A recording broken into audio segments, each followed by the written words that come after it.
জীবনের নাম কি জানেন? জীবনের নাম সংগ্রাম। সংগ্রামের নাম কি জানেন? সংগ্রামের নাম পথ চলা। পথ চলার নাম কি জানেন? কঠিন পরিশ্রম করা। কঠিন পরিশ্রমের নাম কি জানেন? সফলতা পাওয়া। সফলতা কিন্তু একদিনে আসে না, সফলতার জন্য ওয়েট করতে হয় বছরের পর বছর। তাই আমরা যারা অতিভাবে অধৈর্য হয়ে যাই, কেন হচ্ছে না, কেন হচ্ছে না, কেন হচ্ছে না, এত সহজেই সফলতা পাওয়া যায় না। সফলতা যে পর্যন্ত আপনি ব্যর্থ না হবেন, সফলতার পিছনে না কাঁদবেন, সফলতার পিছনে কেউ আপনার সাথে প্রতারণা না করবে, ততক্ষণ পর্যন্ত আপনি সফল হবেন না। সফলতার নামই সংগ্রাম।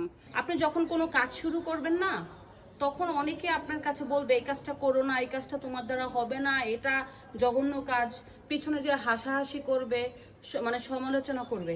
কিন্তু আপনি যদি ওই কাজটাকে সাকসেস করে নিয়ে সফলতা পান, ওই লোকগুলাই কি বলবে জানেন আপনার পিছনে?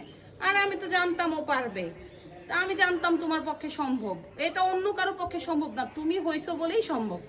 আসলে মানুষ মানুষকে প্রায়োরিটি দেয় না, প্রায়োরিটি দেয় মানুষের সফলতা, প্রায়োরিটি দেয় মানুষের টাকা কত আছে, প্রায়োরিটি দেয় মানুষের কত সম্পত্তি আছে। কিন্তু আমরা মানুষকে প্রায়োরিটি দিতে ভুলে গেছি। একজন সত্যিকারের মানুষকে আমরা কখনো সম্মান দিতে জানি না। একজন ভালো মানুষ, একজন টাকাওয়ালা মানুষ, দুটাকে একসাথে দাঁড়া করায় দেন, আপনি অবশ্যই তার সাথে হাসি মুখে দিয়ে কথা বলবেন যার কাছে অর্থ আছে, টাকা আছে, সফলতা আছে।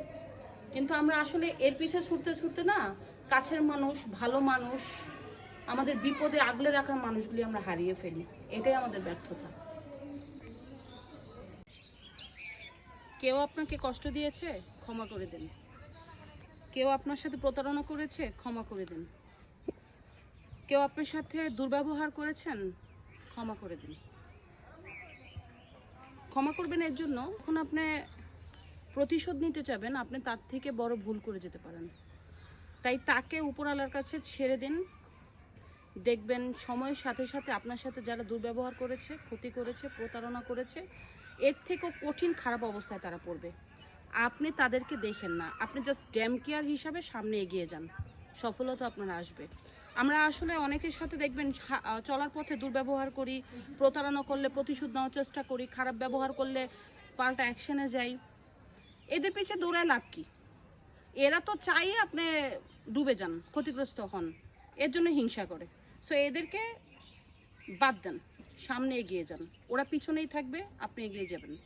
ওরা একটা সময় দেখবে আপনি এত দূরে চলে গেছেন, ওরা বাইক দিয়েও আপনাকে ধরতে পারবে না, গাড়ি দিয়েও ধরতে পারবে না। তাই যে যত হিংসা করবে, যে যত খারাপ ব্যবহার করবে, যে যত প্রতারণা করবে, ও নিজের জন্যই ও নিজে কুয়া খুঁজবে, আপনার জন্য ও কিছুই করতে পারবে না। সো ওদের কথা ভুলে যাই, সামনে এগিয়ে যাই, এটাই হোক জীবন।